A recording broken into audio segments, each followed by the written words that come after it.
Hi there, I'm Katie. I paint rocks and I abandon them out in public for people to find. And I've been getting a lot of questions as to how I paint these and where I get the rocks from and where I abandon them for people to find.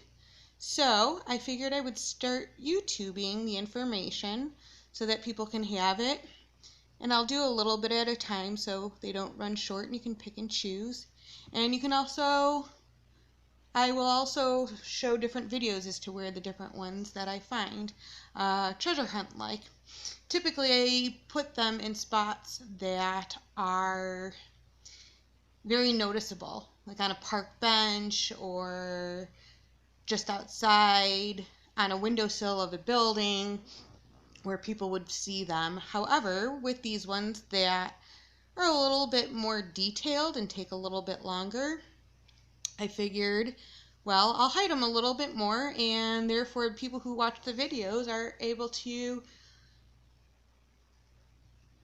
tune in to where exactly they are and be able to find them.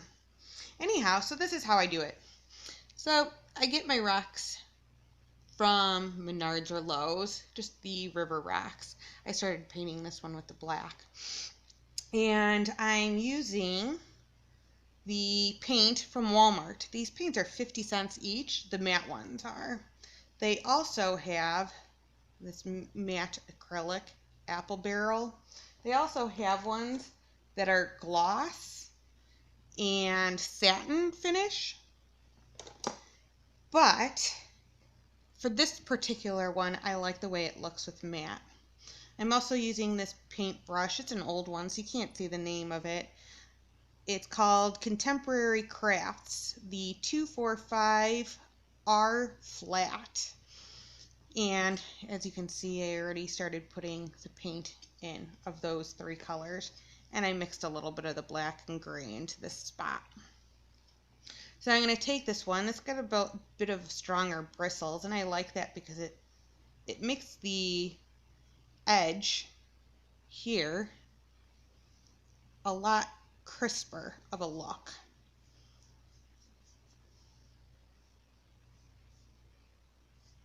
Now I'm just learning this. This is my first YouTube video, so please be patient with me. I'm doing my best here. I don't have any of the fancy stuff like the GoPros, and I'm just using my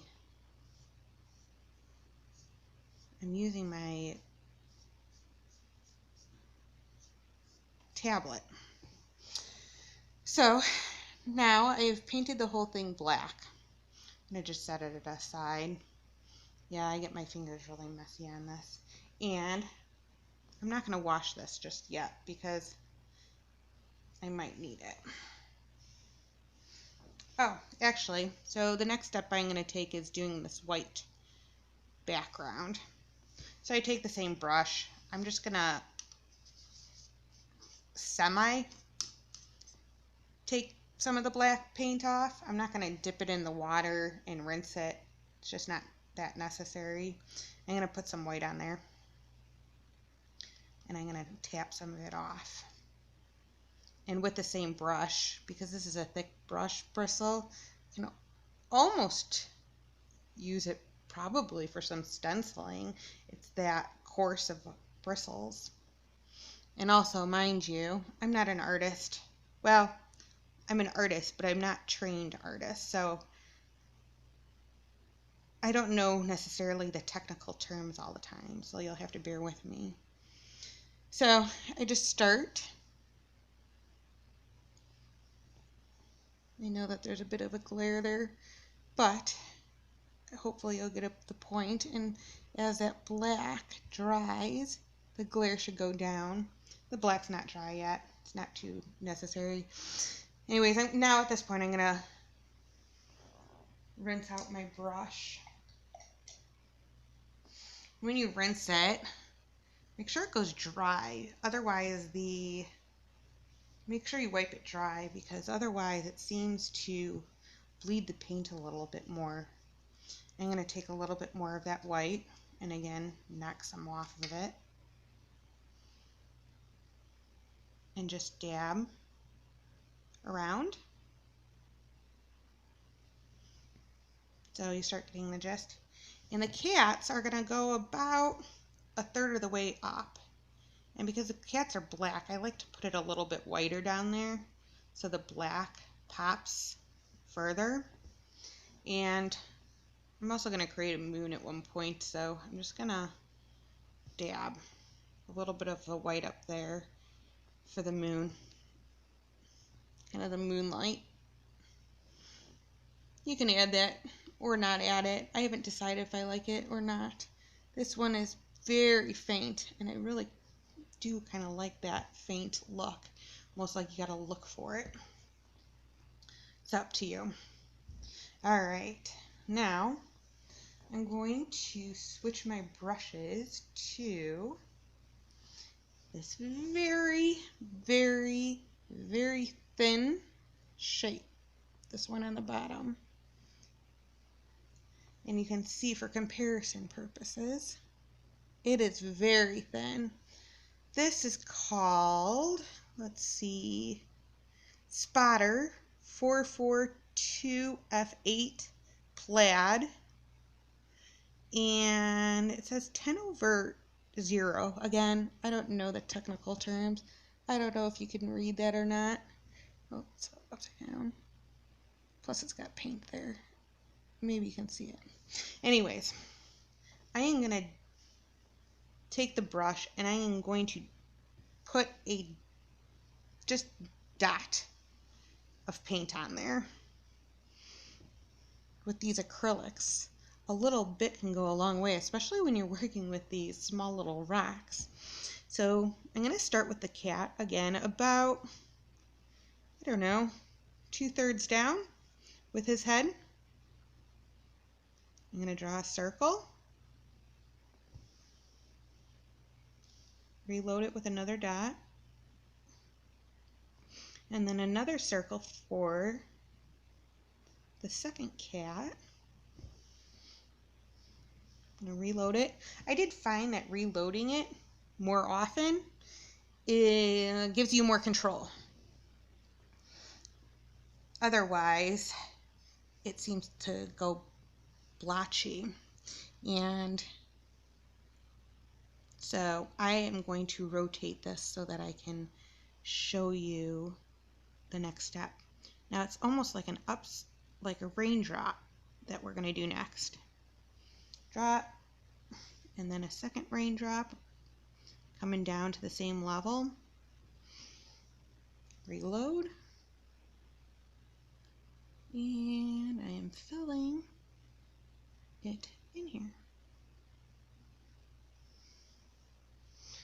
Now if you wait for the paint to dry a little bit further than what I did, you'll get a more crisp black. But for the purpose of this video, and I'm saying maybe like 5 minutes you need to do it, dry it for, not very long. But because of the video, I don't want to wait and then do the whole editing of the video because I am new at this. And if you see, there's a little, I don't know, bow on, I guess you would call the female or male, whatever. Maybe it's bow tie for a male. So I'm going to just do that, 2 little circles. And then for this taller cat, I'm going to go straight line and almost from the side of its head, straight up, make little triangles. And for this one, I want to make him look like he's leaning in, so I'm going to go straight up from the side of his head, with a triangle there, and straight up, and a triangle there. See? Reload with a little bit of the black. And the tail, when you start, I'm just filling it in darker again. Again, if it dries, you get a little of the blotchiness if you keep going over and over it like I am right now. But if you let it dry, you can they'll go on a lot smoother. And the final look won't look so blotchy. So this one, I'm going to show you with the light. You can see a bit of the blotchiness. And this one, you can see is a lot smoother of a look.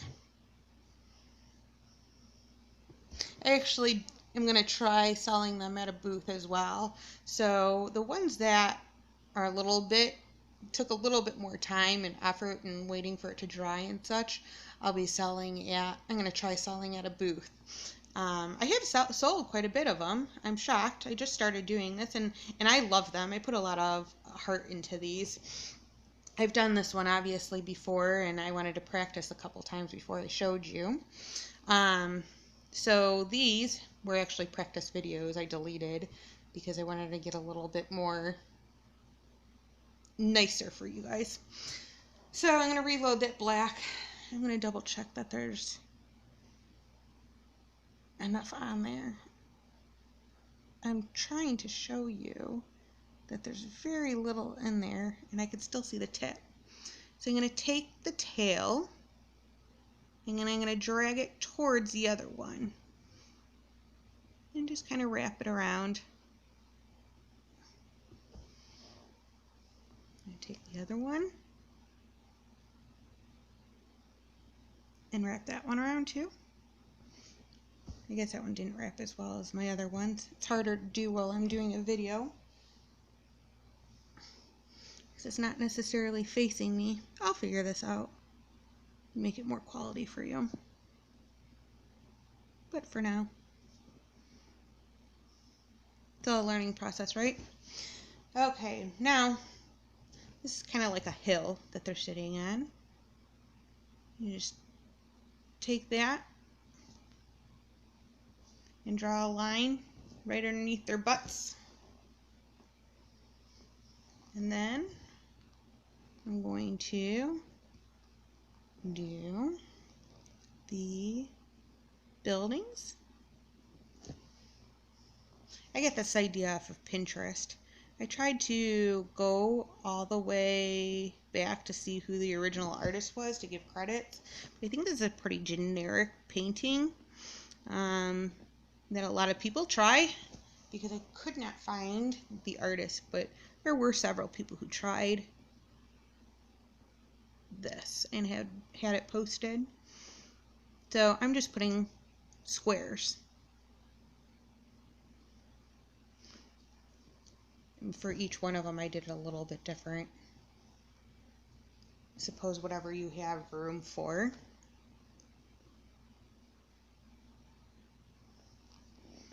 Okay, so that's has now become the bottom third of it, maybe bottom half. I'm going to reload the paintbrush a little bit more, and I'm going to pivot it. Now, this is wet on the side, so I'm going to try and be careful not to, I don't know what that noise was from. Oh, I think that was my Alexa. Try not to touch it and smudge it, although I do all the time. So this one I'm going to work on the heart, the outline. I like doing hearts from the bottom up. I really hope this video is turning out. You can see what I'm doing. You know, people are like, oh, you know, if you work on the lighting. Now see how my heart is very lopsided. It's hard to tell in the video that it is, but it is. I need to drag the side up more. There we go.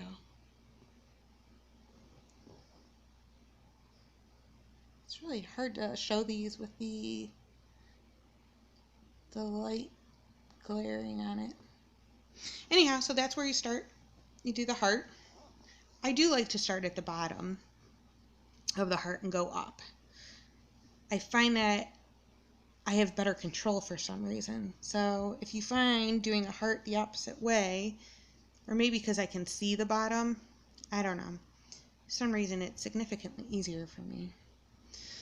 Okay, so now I have the same paintbrush. This one I'm going to rinse out really well because I'm going to switch over to red. and dry it. I have a jar of water over here. There's my working space. There's my paints. And yeah, I just have the jar of water wrapped into a blanket. But I don't care if it gets ruined. And I just use this towel to dry it off. I don't like using napkins because I feel like I have to constantly throw away stuff, creating more waste. So this is an old rag. Wasn't using it much longer in the kitchen, so repurposed it for my art project, and that'll last a while. So I'm going to replace this again even further. Dry it off. Now here's the red. And the red that I'm using here is flag red. Again, this is the Apple Barrel Flag Red 21469E. The matte acrylic paint, quick drying, easy cleanup. Yeah, actually it is not too shabby. I've gotten it on this fake leather couch here, and you know, you gotta maybe scratch at it a little bit or wet it down a bit, but it does come off. What it doesn't come off of is clothes. If somebody knows how to get this stuff out of clothes, let me know, because I have a tendency of winging or just painting on the fly and not changing my clothes into something else. And I know a lot of people use aprons, but I don't know, aprons just seem to get in my way. Okay, back to this. So we're going to fill in the heart with the red. Again, we just need to dip it. You don't need to swirl it around and whatnot. It's just top, tippy top. And we're going to fill it in.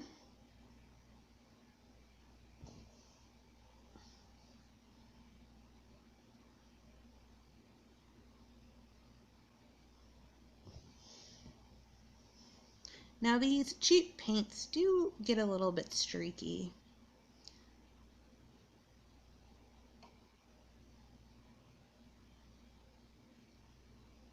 I'm sure if you use more expensive ones, you'll get rid of that streak. For this purpose of making these and abandoning them for people for free to find on rocks, it just makes sense for me.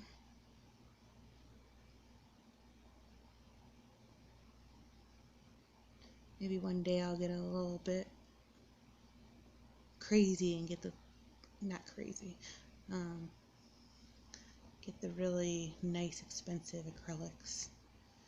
So because it gets streaky, that's what I was dabbing it for, is to kind of just give it that similar look to the background where it's dabby. That's the technical term, dabby. And actually I haven't sprayed this one yet too, and I'd like to make that a little bit darker. This one was from way earlier. I think a few days ago. These two I tried videos, but I had to redo. That Alexa is driving me nuts. I don't know why he's going off.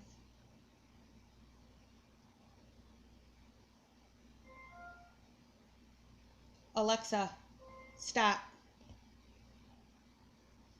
It's never happened before.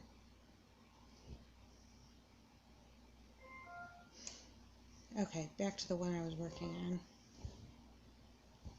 If I didn't have all of this paint and stuff, I would turn that noise off in the back. But I'm sitting here and I like doing it on my lap.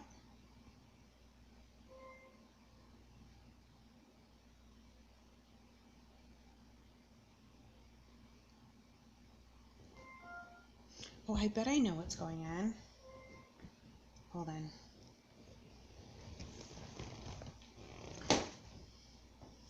I think it's paired to my phone.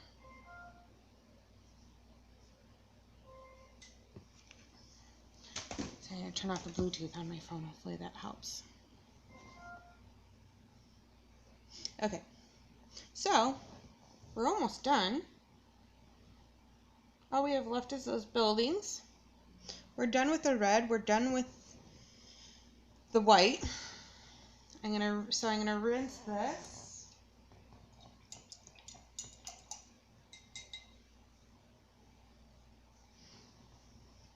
And I'm gonna take the gray. Now I mixed the white and the gray up a little bit earlier, but I wanted it to be a little bit darker.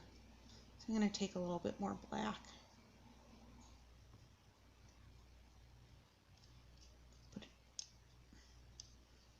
And because that's blotchy, I'm going to rinse it off again.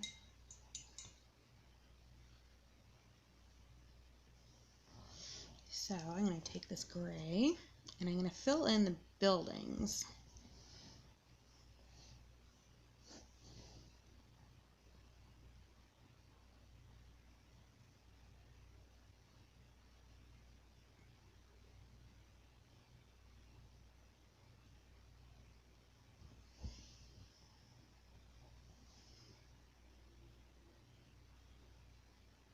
I'm not a perfectionist, so some people might probably criticize this. That's okay.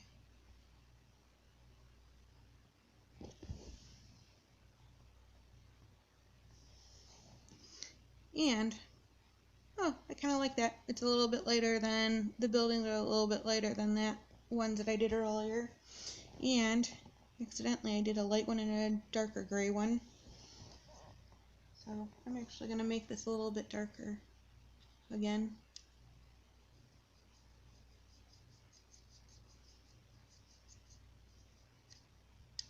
Oh, and because I am a little bit neurotic with the environment stuff, I do like to wipe my paintbrush off in the cloth first and then rinse the paintbrush because I just don't want to contaminate the water more than I need to, and dry it off.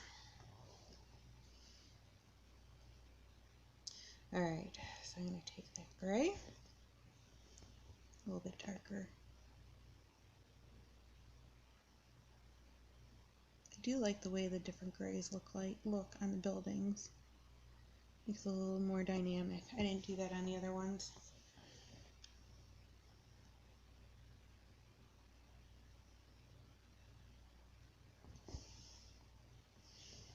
So I'm just filling in these squares. And if you go over one of the square lines, the black, it's no problem. Just, we'll go back and do some correction on that. And I'm going to make this one a little bit lighter.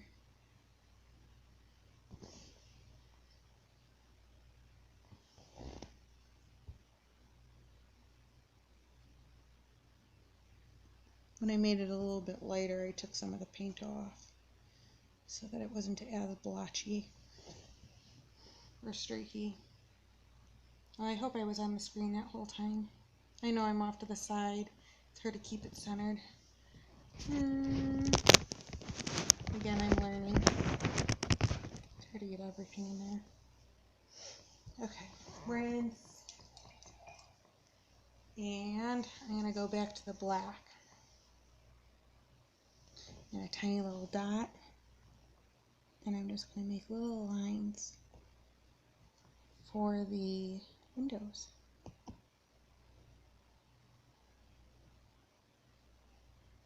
Almost dots.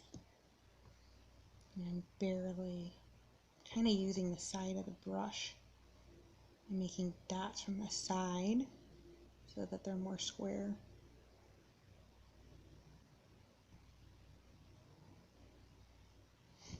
More paint. Very little paint on for this.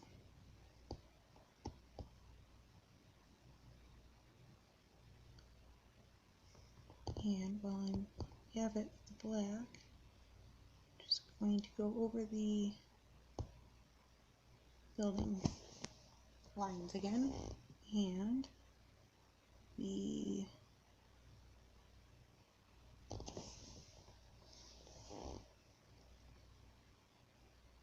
hill line because I got a little gray on them.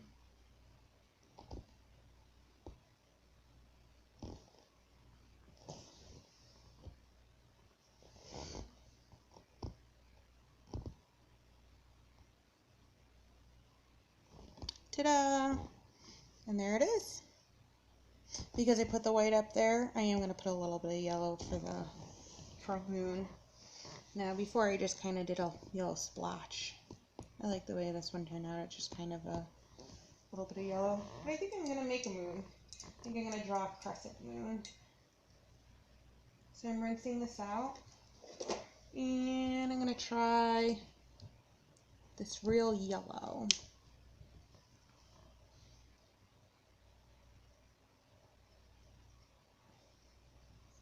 Just one drop. Half a drop is plenty. But before I do the actual drawing of a moon, I'm going to take this brush, make sure it's cleaned, because I don't want any of the black before we use black on it. And I'm going to take a little bit of the white and a little bit of that yellow and dab it on here, see what it looks like. Oh yeah, that's pretty pale. And I'm going to do that for the glow of the moon. Just dab, dab. I'm just going to dab a little bit on this one. I think this is going to turn out a little bit nicer. That's good. And this one.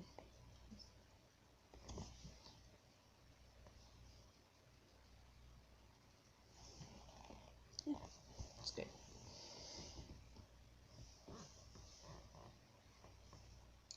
Alright, now I'm going to get the tiny brush again that I rinsed off.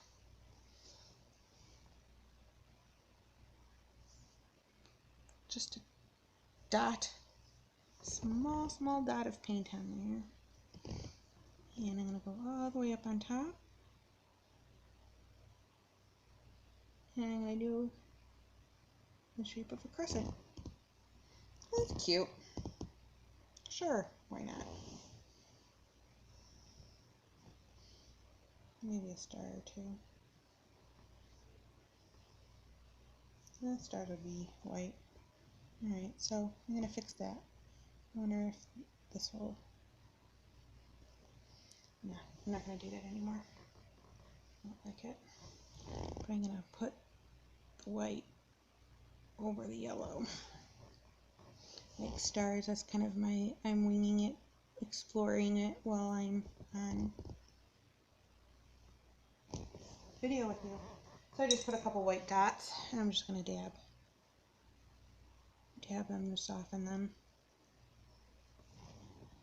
And there we go. Ta-da!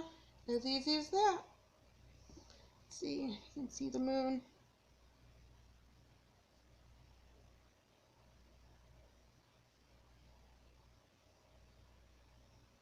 There you go. That is how you paint these rocks. Now I'm going to let them dry, and I will show you what I do to seal them to water resistance, waterproof them. I think it's water resistant. I know the stuff that I use is good enough out in the rain and in storms because I've tested it. However, I don't know whether or not it would be good enough in water. So thank you for watching your video. The next one I will show you where I hide it. Thank you and have a great day. Hope you enjoyed it. Feel free to leave some comments.